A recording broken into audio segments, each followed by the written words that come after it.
So I think the emerging tendencies in the hotel industry here in Asia specifically is that people are traveling a lot more. You know, you've seen China opening up. The mainland Chinese travelers not only traveling to Hong Kong, but traveling to Japan, traveling to Europe, traveling to America, and they're understanding international trends. So to be able to actually take those international trends and translate it to the Hong Kong environment, I think that's very important. Trying to take the best from every country, from every city that you're involved in.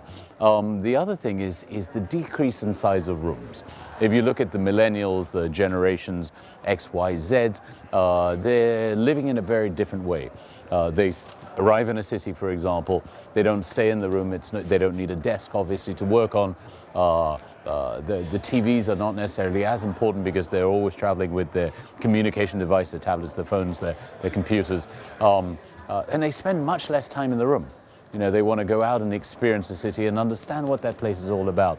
So we have to understand how our traveler, whoever that traveler may be, actually wants to experience a city, and then translate it into our hotel product, whether it's through the hardware or through the software.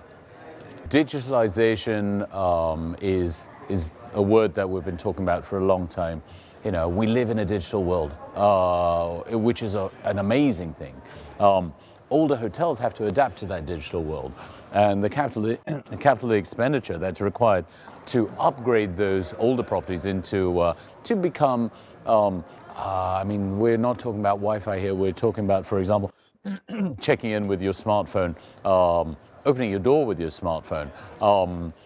To be able to have that connectivity for an older hotel costs a lot of money, and so that's one of the challenges, actually, I must say.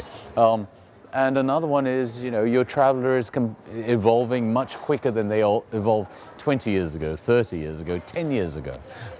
So they're just, to keep up with those changes, those cultural, those identity changes is important for all hotels, and it's a challenge. It's a combination of better people, very proactive, you know, nowadays you move at a much quicker pace. You have to have information at the tap of your fingertips, whether it's about the individual traveler that's coming there, or trends that are happening in hotels around the world. You have to have that information. So it's a more informed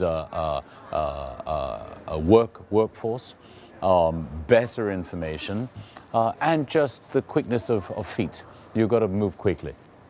So I think MIPIM Asia is a great event. You know, there are not that many places that you can meet like-minded people, intelligent, dynamic human beings that come and sit in an audience. You can interact with them very easily, take ideas from them, they take ideas from you, you exchange ideas, and that's what surely where great products are built.